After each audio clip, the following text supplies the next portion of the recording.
오늘 하나님께서 저와 여러분들에게 주시고자 하시는 은혜의 말씀의 제목은 신하들이 바라본 다윗이라는 제목으로 말씀 전하기를 소원합니다. 이 말씀을 읽고 듣고 보는 가운데 성령 하나님의 북보수와 같은 은총이 저와 여러분들 심령 가운데 넘쳐날 수 있기를 존귀하신 예수님의 이름으로 간절히 축원드립니다. 신앙생활을 하면서 가끔 이런 이야기를 들은 적이나 또 해보신 적이 있을 것입니다. 사람은 나를 알아주지 않아도 하나님만 내 형편과 사정, 내 중심을 알아주시면 된다. 다시 말하면 사람들이 나를 인정해 주지 않아도 하나님만 나를 인정해 주시면 된다는 것입니다. 신앙생활을 하면서 힘들고 어려우며 또 외로운 길을 가면서 내가 내뱉는 말입니다. 아무리 사람들이 나를 알아주지 않고 인정해 주지 않아도 우리 주님께서만 알아주시면 된다는 것입니다. 한편 이 말을 다시 곱씹어서 생각해 보면 과연 그럴까? 사람도 인정해 주지 않는 그 사람을 하나님께서는 과연 인정해 주실까? 그도 그럴 것은 사람들에게 인정을 받지 못하는 그를 하나님께서 인정해 주지 않는다고 하는 생각 때문일 것입니다. 물론 이 질문의 관점은 조금 다를 것입니다. 전자는 신앙적인 부분을 중점적으로 해석했다고 볼 수 있을 것입니다. 후자는 그 사람의 삶을 두고 평가하는 말일 것입니다. 그러나 신앙과 삶이 뗄래야 뗄 수 없는 불가분의 관계임을 모르는 크리스천들은 아마도 없을 것입니다. 그렇듯 누군가에게 인정을 받는다는 것은 그리 쉬운 일은 아닙니다. 특히 나를 잘 알고 있는 가족, 남편, 아내, 그리고 자녀들, 또한 내 주변의 상사나 부하 직원 또는 동료들에게 나의 모습은 어떻게 비추어졌을까 생각해 보신 적이 있으십니까? 그렇기 때문에 우리 크리스찬들은 신앙생활과 함께 그 영성과 더 나아가서 삶 또한 최선을 다해서 살지 않으면 안 됩니다.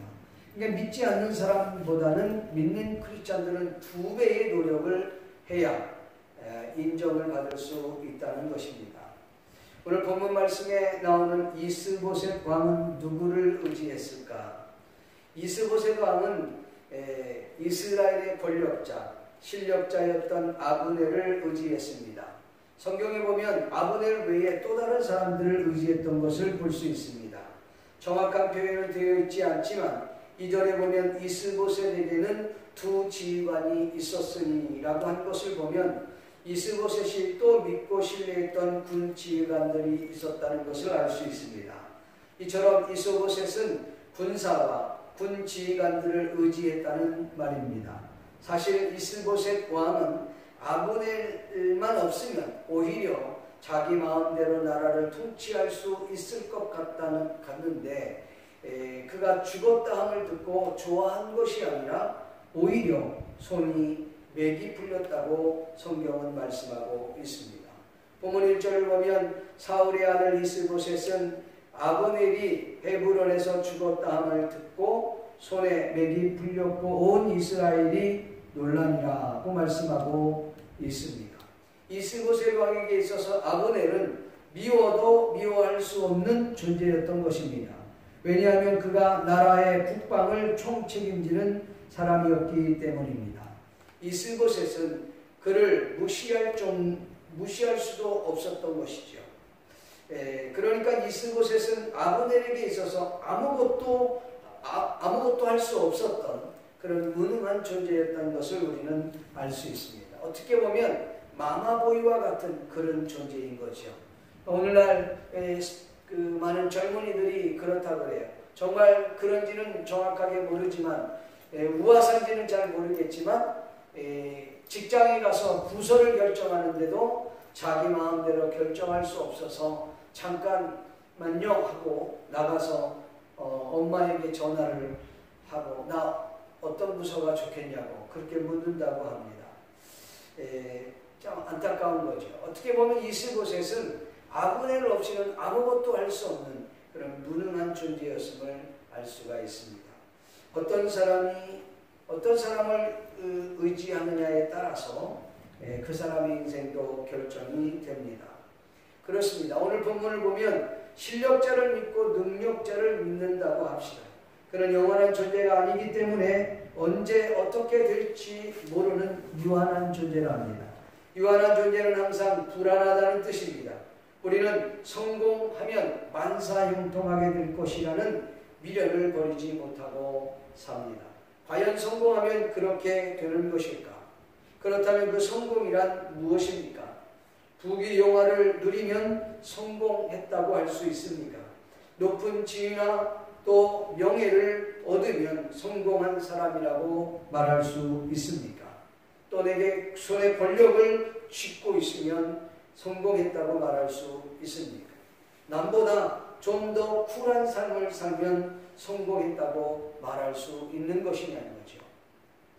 우리들은 성공이라는 정의도 제대로 규정짓지 못한 채 그저 막연하게 그 무엇인가를 향하여 끊임없이 갈망하고 도전하며 살고 있습니다.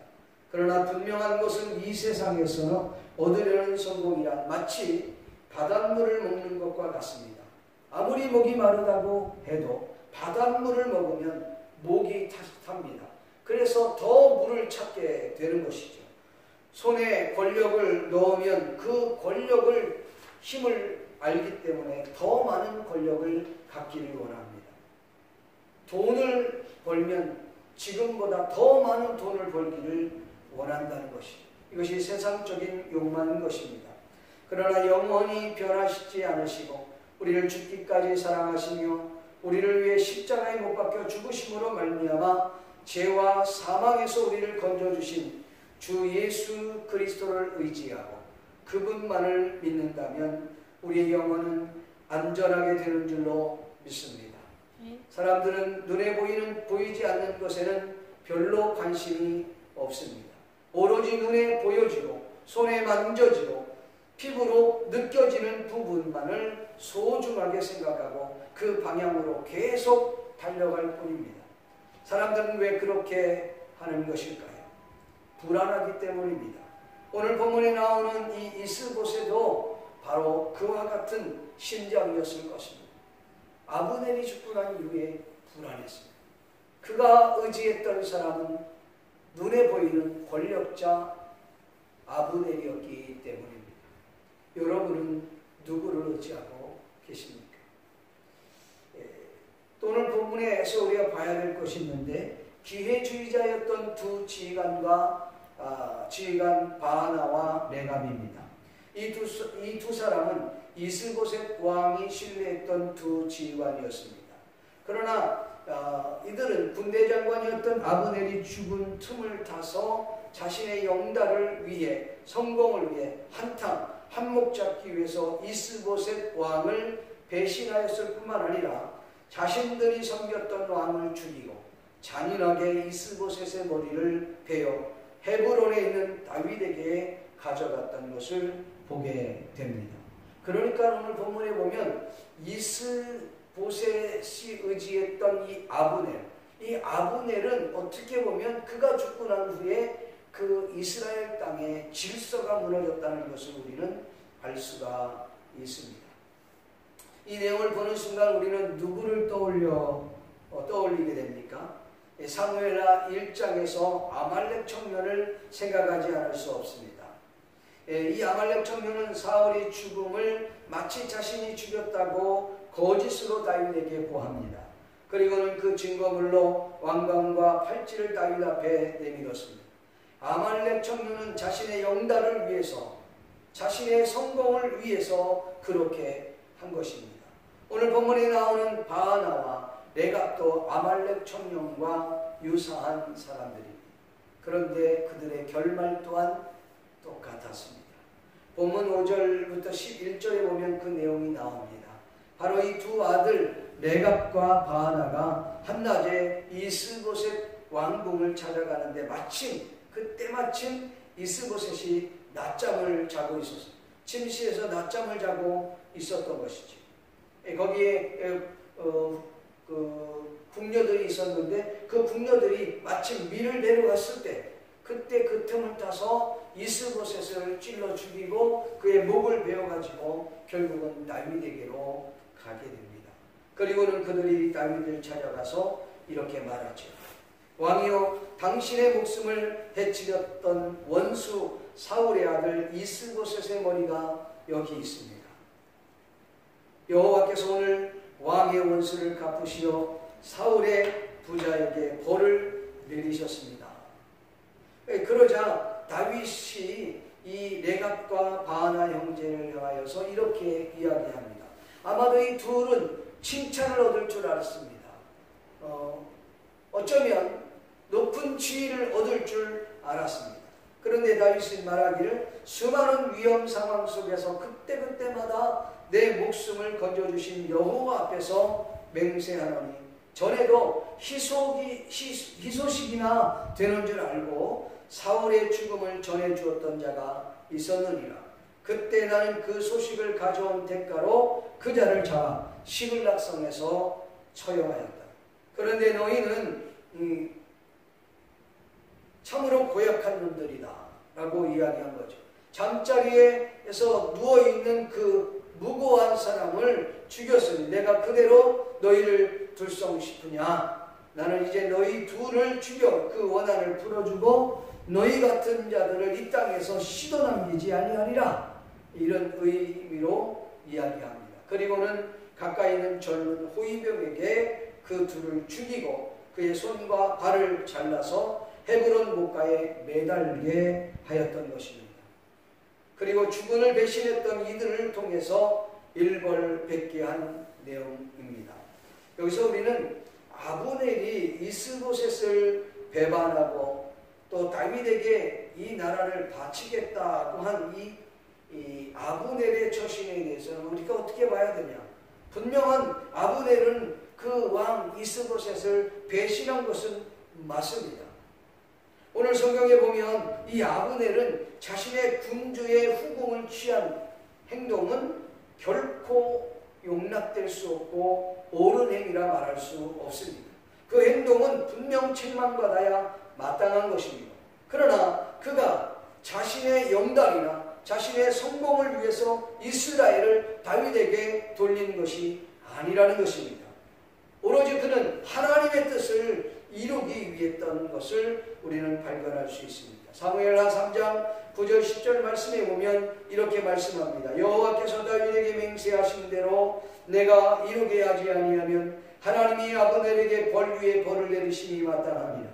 그 맹세는 곧 이 나라를 사울의 집에서 다윗에게 옮겨 그 왕위를 단에서 부엘세바까지 이스라엘과 유다에 세우리라 하신 것이라 하매 라고 말씀하고 있습니다. 그러니까 이 아브넬은 유다와 이스라엘을 하나님께서 다윗에게 주신 것을 이미 알고 있었기 때문에 이와 같은 행동을 한 것입니다. 그래서 아브넬은 하나님의 뜻대로 통합된 나라를 세우는 데 일조한 사람이라는 것을 아셔야 합니다.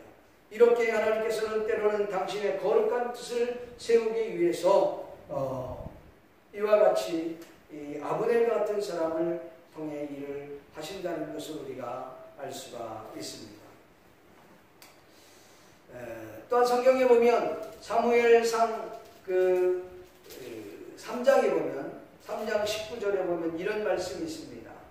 뭐라고 되어 있느냐면 이제 그대로 하라. 여호와께서 이미 다윗에게 말씀하시기를 내가 내 종 다윗의 손으로 내 백성 이스라엘을 구원하여 블레셋 사람의 손과 모든 대적의 손에서 벗어나게 하리라 하셨습니다 하고, 그러니까 이 아브넬은 하나님께서 다윗을 통해 이스라엘을 블레셋 손에서 건져낼 자라고 알고 있었다는 것입니다.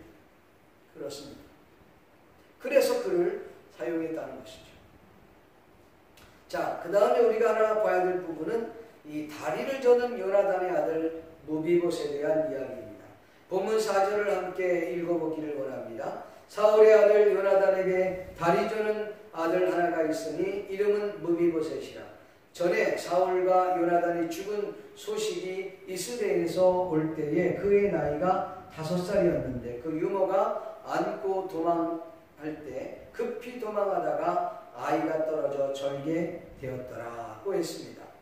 본문 4장은 이 4장에서 이 가장 중요한 주목해야 될 부분이 저는 오늘 이 본문이라고 생각합니다. 사무엘하 4장은 전체가 12절까지 있는데 그 중에 한 절만 딱 기록하고 불이 났게 도망가듯 지나갑니다. 딱 한 절 기록할 것 같으면 아예 기록하지 않아도 될 텐데 굳이 기록해야 할 이유가 있는가라는 거지. 여기서 우리는 사무엘하 저자가 이 독자들에게 무슨 말씀을 하고 싶어 하는지를 우리는 감지해야 합니다. 사무엘 상하 역사가는 사무엘 상하 전체 속에 다윗을 부각시키고 다윗을 드러내고 싶었던 것입니다. 하나님께서 다스리는 나라와 하나님이 원하는 그 왕은 이와 같은 나라고 이와 같은 왕이라는 것을 이 사무엘 상하 저자는 말씀하고 싶었던 거죠. 그래서 그 속에서 다윗을 부각시키고 다윗을 드러내게 했던 것입니다. 그런 점에서 이 무비보셋만한 사건도 없다는 것입니다.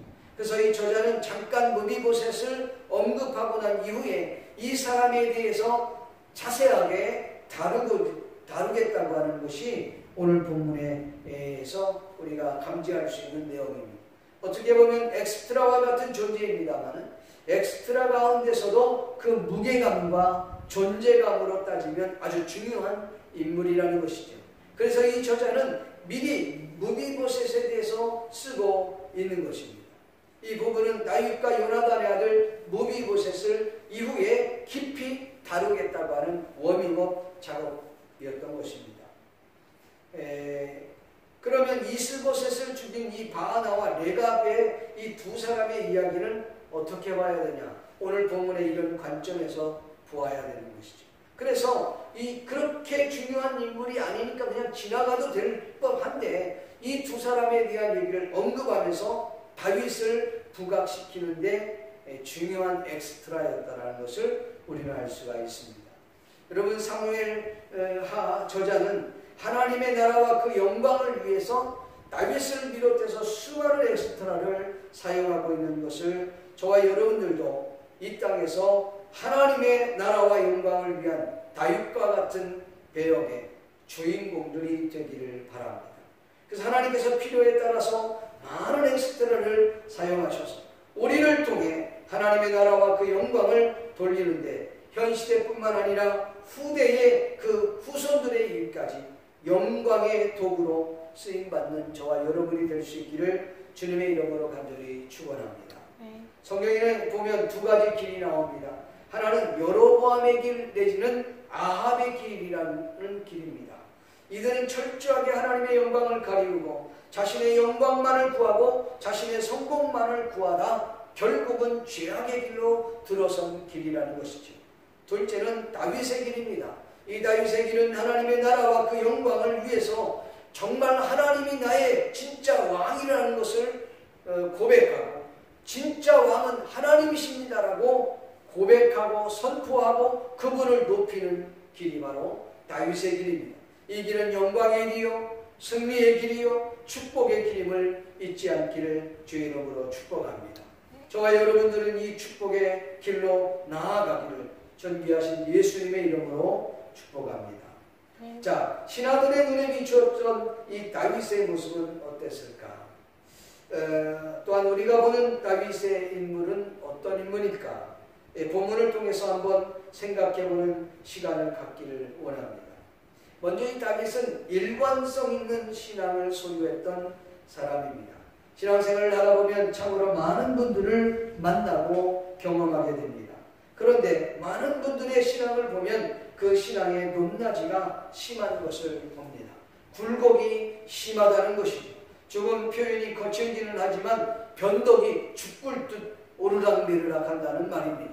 정말 주변에 있는 사람들이 어디에다 장단을 맞춰야 할지 모를 때가 많다는 것이죠.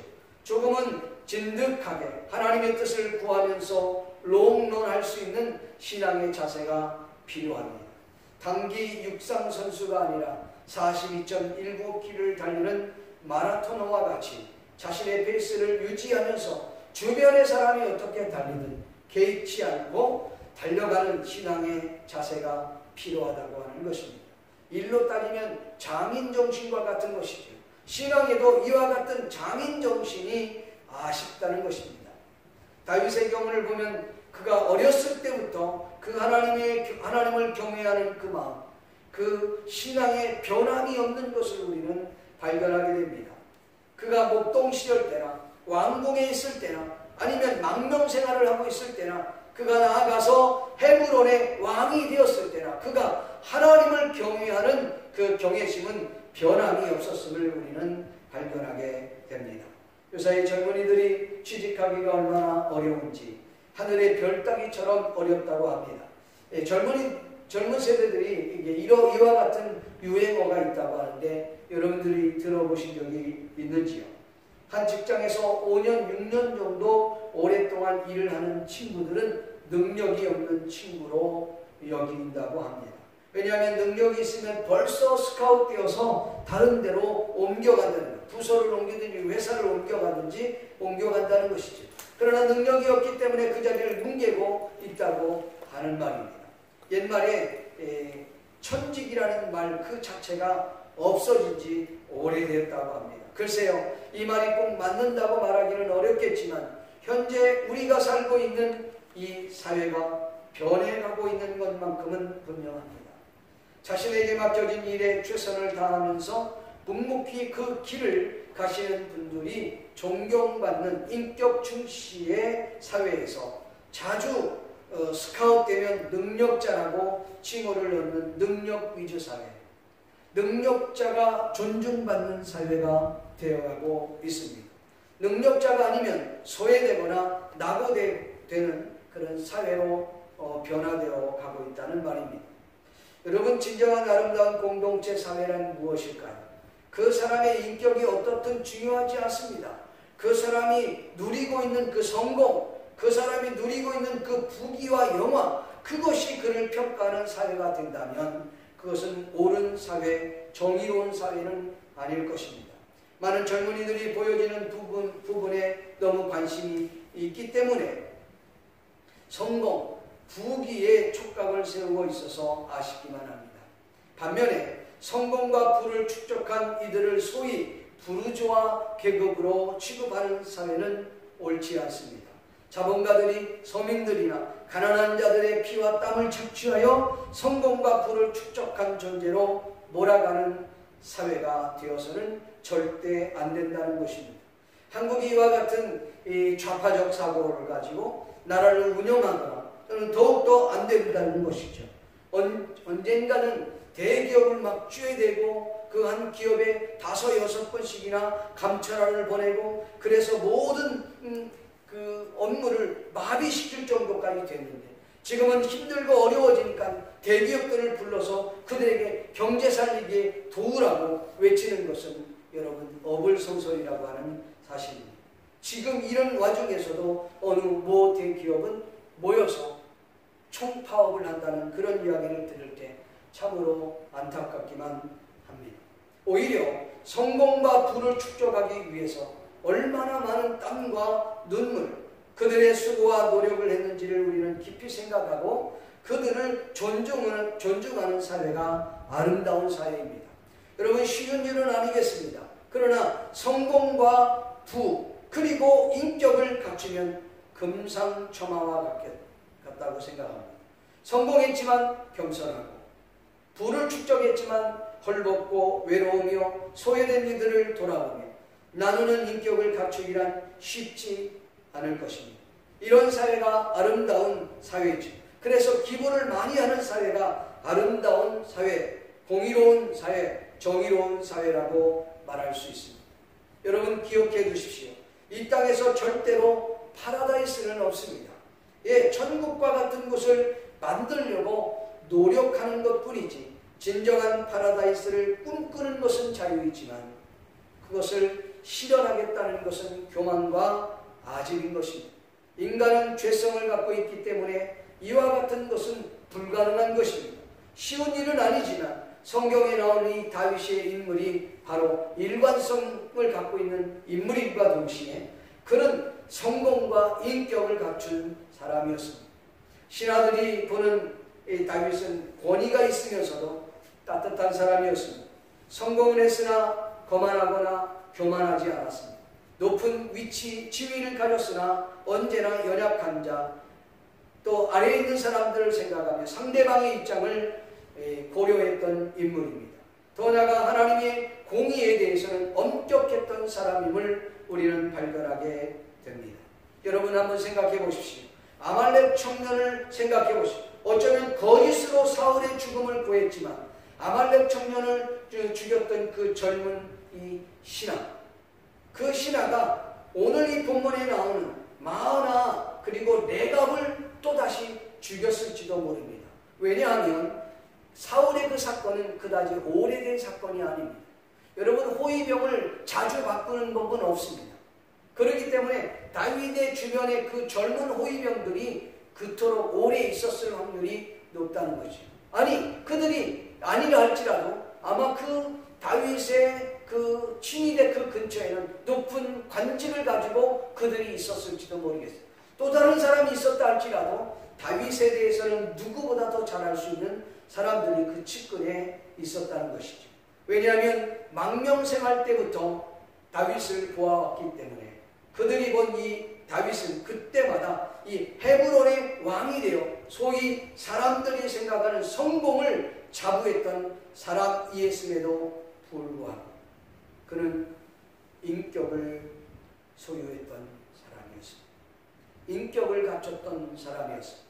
힘들고 어려운 이들을 그냥 돌려보내지 않았습니다. 선대했습니다. 하나님의 공의로운 잘못된 것은 엄중하게 다스렸던 왕이 바로 다윗이었음을 그 신하들도 익히 알고 있었다는 것입니다. 어쩌면 다윗의 이 신하들은 바나와 레갑이 미리 죽을 것을 이미 알고 있었는지도 모르겠습니다. 왜냐하면 다윗의 성경으로 보아서 그들을 그냥 남겨둘 리 없었기 때문입니다. 전에 아말렉 사건을 통해서 그렇게 했던 것을 봤던 그들이 이도 다윗에게 죽겠구나 생각을 했을 거예요. 생각해 보십시오. 다윗이 망명생활하면서 그렇게 힘들고 어려웠을 때도 여러분 사울을 죽일 수 있는 충분한 소지가 있었음에도 불구하고 하나님의 기름 부음 받은 사람이라고 하는 그것 때문에 사울을 죽이지 않습니다. 오히려 사울을 죽이지 않으면 더 고통을 당할 것을 그는 알고 있었음에도 불구하고 오히려 사울 죽이는 것을 불편하게 생각하고 어려했다고 하는 사실입니다. 여러분 지금 생각을 해보십시오. 다윗은 그를 죽이려고 하는 사람이 있는 게 아닙니다. 현재 다윗의 지금 입장은 오히려 왕의 입장에 있어요. 그는 위험한 상황이 있지 않아요. 여러분 위험한 상황일 때도 하나님 말씀을 그렇게 철저하게 지켰고 엄격하게 하나님의 법을 지켰던 사람인데 지금 더 좋은 환경에서 왜 하나님의 말씀을 지키려 하지 않았겠습니까? 당연히 그는 하나님의 법을 더 잘 지키려 했을 것입니다. 신하들이 바라본 다윗은 하나님의 말씀을 따라 공의를 펼칠 다윗으로 알았기 때문입니다. 그렇기 때문에 바나와 레갑은 이 이스보셋의 머리를 가지고 왔을 때부터 그들은 이미 그들의 죽음을 예감했을 거라고 생각합니다. 자, 이스보셋의 머리를 거두어서 헤브론에 있는 아브넬의 무덤에 장사 지내주었다라는 말씀입니다. 12절 말씀에 기록되어 있어요. 다윗은 이스보셋의 머리를 거두어서 헤브론에 있는 아브넬의 무덤에 장사 지내주었다고 했습니다. 다윗이 사울과 요나단의 죽음을 슬퍼하며 애가를 부른 것이나 그것을 유다 사람들에게 가르쳐 지키게 했던 일이나 또 사울의 시신을 잘 장사 지내줬던 길르앗 야베스 사람들에게 칭찬해주고 보상을 해준 일이나 아브넬이 죽었을 때의 그의 죽음에 대해 애가를 불러주고 그리고 장사를 성대하게 보내준 일이나 오늘 본문에 나오는 이스보셋의 머리를 아브넬의 무덤에 장사한 일은 물론 계획적으로 선의를 베품으로 인하여 많은 백성들에게 호의적인 어떤 그런 모습을 드러내려고 하는 계획적인 부분도 있었을 거라고 생각할 수 있습니다. 그러나 저는 개인적으로는 이 다윗의 품성에서 나온 선이요 행동이라고 생각을 합니다. 이것을 본 다윗은 온 이스라엘 백성들이 완전히 다윗에게로 마음이 돌이키게 됩니다. 그리고 다음 시간에 말씀을 드리겠습니다마는 5장에 들어서는 다윗이 통일왕국을 이루는 왕이 되는 것입니다. 저는 다윗을 생각하면서 오늘 이 본문 말씀을 떠올렸습니다. 신명기 6장의 말씀인데 6장 1절에서 5절 말씀에 보면 이런 말씀이 있습니다. 이는 곧 너희 하나님 여호와께서 너희에게 가르치라고 명하신 명령과 규례와 법도라. 너희가 건너가서 차지할 땅에서 행할 것이니 곧 너와 내 아들들과 내 자손들이 평생에 내 하나님 여호와를 경외하며 내가 너희에게 명한 그 모든 규례와 명령을 지키게 하기 위한 것이며 또 내 나를 장구하게 하기 위한 것이라. 이스라엘아 듣고 삼가 그것을 행하라. 그리하면 내가 복을 받고 내 조상들의 하나님 여호와께서 내게 허락하신 같이 적과 꿀이 흐르는 땅에서 내가 크게 번성하리라. 이스라엘아 들으라. 우리 하나님 여호와는 오직 유일한 여호와이시니 너는 마음을 다하고 뜻을 다하고 힘을 다하여 내 하나님 여호와를 사랑하라는 말씀입니다. 아마도 다윗의 신하들은 하나님께서 함께 하시는 다윗을 두려워하면서도 따뜻한 목자이자 왕으로 섬기게 된 것입니다. 다윗은 이처럼 마음을 다하고 성품을 다하여 주 너희 하나님을 경외했던 사람이었음을 우리는 알게 됩니다. 사랑하는 성도 여러분, 다윗의 부하, 다윗의 신하들이 다윗을 어떻게 평가했을까요? 오늘 저와 여러분들을 알고 지내는 지인들은 과연 우리를 어떻게 평가하겠습니까? 아니, 인간적인 입장에서의 평가가 아니라 영적인 입장에서 우리를 어떻게 평가하겠느냐는 거죠. 우리의 가족인 남편과 아내 그리고 자녀들이 우리를 어떻게 평가할까요? 우리의 주변에 있는 동료들은 나를 어떻게 평가하겠습니까? 무엇보다 가장 중요한 것은 하나님께서 나를 어떻게 평가하시고 계실까? 한 번쯤 깊이 생각하시면서 이 무더운 여름을 보내시는 저와 여러분이 되시기를 존귀하신 예수님의 이름으로 간절히 축원드립니다. 기도하겠습니다. 살아계신 아버지 하나님 감사합니다. 오늘도 주님 귀한 말씀을 통해서 다시 한번 우리 자신을 돌아볼 수 있도록 도와주심을 감사합니다. 다윗을 바라봤던 그 신하들이 다윗을 어떻게 평가했습니까? 하나님은 나를 어떻게 평가? 주변에 있는 이들은 나를 어떻게 평가할까? 우리 자신들을 한번 돌아보는 복된 계기가 될 수 있도록 도와주시기를 원합니다. 감사를 드리고 예수님이 거룩하신 이름으로 기도하옵나이다. 아멘. 여호와는 내게 복을 주시고 너를 지키시기를 원하며 여호와는 그 얼굴을 내게로 향하여서 평강 주시기를 원하노라. 지금은 우리 주 예수 그리스도의 은혜와 하나님 아버지의 크신 사랑과 성령님의 감화감동으로 교통하시니 오늘 이 자리에 있는 모든 하나님의 자녀들 모두 지금부터 영원토록 함께 있을지어다. 아멘.